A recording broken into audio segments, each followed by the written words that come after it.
네, 경기 구리 출신 윤호중 의원입니다. 네, 부총리님. 네. 작년도 그 결산안이 아직 그 국회의 승인을 못 받고 있죠. 그러니까 네. 결산 의결이 아직 안 되어 있습니다. 우리 기재위에서도 작년도 결산 중에 예비비 이 승인의 건을 이 통과를 안 시켰어요. 기억하고 계시죠? 네. 예, 예결위도 아직 그 예비비 승인을 안 한 것으로 알고 있습니다.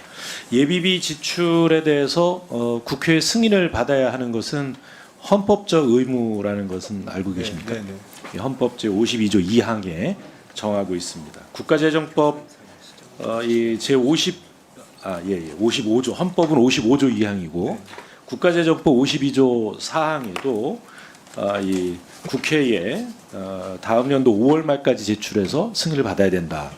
물론 승인을 못 받을 경우에 어떻게 처리할 것인가에 대한 법적인 규정은 없습니다.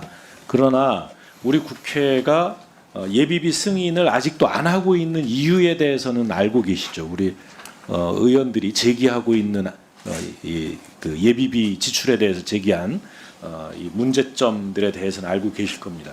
특히 일반 예비비 지출에 있어서 대통령실 이전 문제라든가 그다음에 해외 순방 정상 외교 예산을 이 국회에 승인받은 예산보다 이 2배 넘게 예비비에서 지출을 하고 있는 등 이 일테면 예상치 못한 사업의 필요가 있어서 예비비 지출을 하게 되는 것과는 무관한 경우들이 너무 많았다라고 하는 것 때문입니다.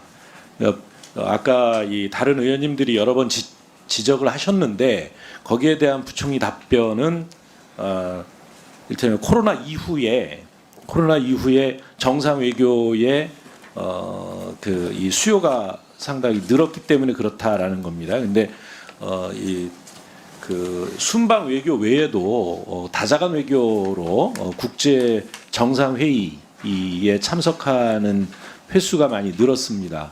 그러면 이제는 한두 해 지나면서 정상 외교의 수요가 늘어난 수요에 맞게 예산을 편성해 와야 되는 것 아닙니까? 예비비에다가 이렇게 넣어놓고 그다음에 이 또 필요에 따라 이 빼쓰는 것이 아니고요. 부총리 어떻게 생각하십니까? 네, 그 일단은 정상외교 관련된 그 본예산 부분은 뭐 올해보다는 저희가 좀 증가액을 해서 제출을 했고요. 그 다음에 그 예비비 내용은 뭐 그 안에 정상외교만 들어가는 것이 아니고 여러 가지 그 아까도 말씀드렸듯이 뭐 재해 부분도 있고 그 다음에 또 글로벌 변동 그 여러 가지 그 질서 변동이나 이런 부분들 그건 당연히 알고 있고요. 뭐 기후 변화에 대한 것도 있고 또 이 물가에 대한 대응도 있고 여러 가지 있습니다. 그런 부분들은 대부분 목적 예비비로. 네, 근데 일반 예비비 한 말씀 드리면요. 네. 저희가 일반 예비비 지금까지 일반액의 원래 법정 한도가 일반액의 1%입니다. 근데 지금 현재 한 0.5% 정도로 좀 반영이 되어 있습니다. 숫자가. 그러니까 그게 법정 한도가 1%지만, 네네. 그러니까 저 코로나 이전까지는 예비비 전체 총액이 1% 미만이었습니다. 지금도 1% 그런데 미만입니다. 그러니까 아니, 지금 요 내년 예산 가져온 것이 1.1%로 늘어났어요. 전체 예산의 1.1%로 늘어났어요. 아니 그래서 일반액의 딱 1%. 일반액의 딱 1%입니다. 네. 일반액이 477조니까요. 네네. 세입 중에 세입에서. 네네. 일반액. 예, 근데 전부 670조를 따지지 않고요. 왜냐면 법정 한도는 일반액의 1%까지. 일반회계 1%. 네, 예. 그렇습니다. 그런데 그 제가 본 거는 그 이전까지는 0.9%를 유지해 왔어요. 그러니까 2019년까지는 2020년 이후에서부터 늘어나서 2023년도에 줄었다가 다시 지금 24년도 올해 예산부터 다시 늘고 있어요. 네, 근데 제가 숫자를 보니까 2018년에는 뭐 1%인 적도 있고요. 1% 뭐 그렇습니다. 1%.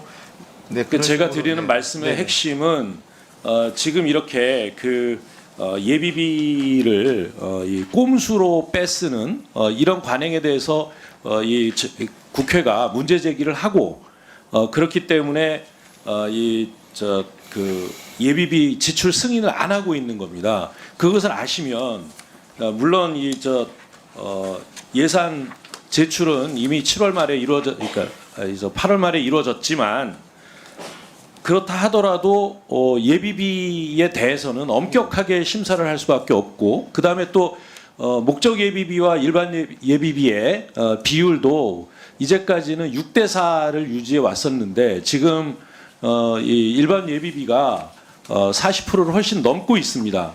이런 부분에 대해서도 지금까지 예산 편성을 해오던 이 비율을 어느 정도 맞춰야 되겠다라는 말씀을 드립니다.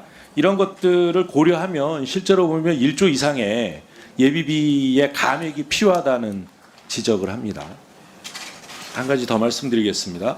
어제 국회에서 사회적 경제 박람회가 열렸던 거 알고 계십니까? 잘 몰랐습니다. 네. 모르셨어요? 네. 이게 원래 올해 인천에서 개최하기로 결정되어 있었는데 작년 말에 정부가 예산을 전액 삭감하고 박람회 취소를 통보했습니다. 최근처럼 이렇게 경기가 어려울 이런 때야말로 사회적 경제 분야에 더 많은 노력을 기울여야 할 때라고 생각을 합니다. 그리고 또 내년은 이 유엔이 정한 세계 두 번째의 세계 협동조합의 해입니다. 그럼에도 불구하고 올해 예산과 똑같이 내년에 사회적 경제 박람회 예산을 비롯해서 사회적 경제 예산이 올해와 똑같은 수준으로 삭감되어 있습니다. 이것은 재작년 수준으로 작년 이전 수준으로 복원돼야 된다고 생각하는데 어떻게 생각하십니까? 네, 뭐 예산 심의 과정에서 검토하게 해보겠습니다. 네, 이상입니다.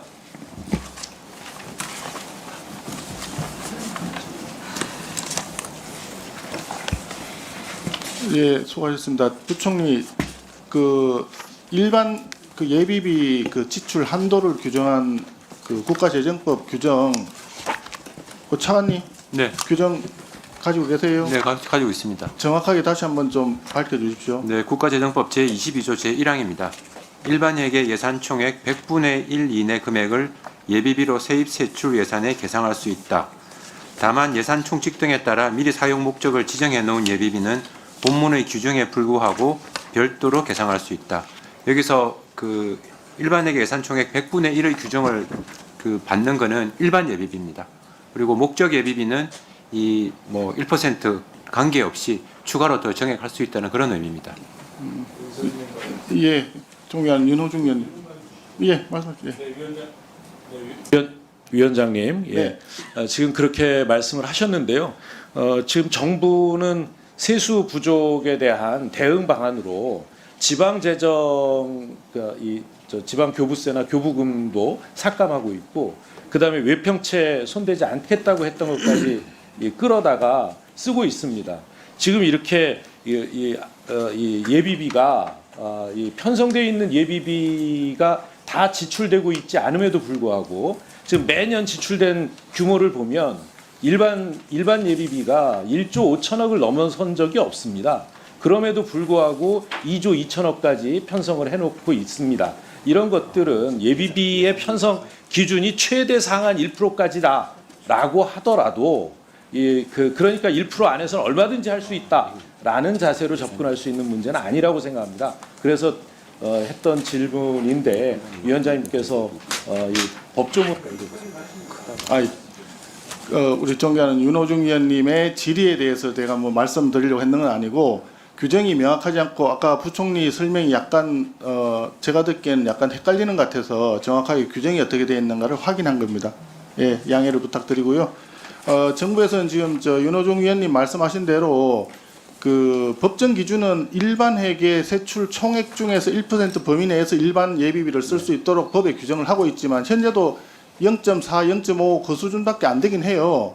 그러나 지금 윤호중 의원님이 지적하신 바대로 다른 지방 예산이나 다른 예산들은 많이 감액을 하고 있는 상황이기 때문에 그 정신에 맞춰서 예비비도 상대적으로 좀 줄여서 편성하는 게 좋지 않겠냐 이런 지적이신 것 같습니다. 예, 그런 점에서 정부도 좀 관심을 가져주시면 좋겠습니다. 다음은 존경하는 이인선 의원님 질의해 주시기 바랍니다. 네, 대구 수성걸 이인선입니다.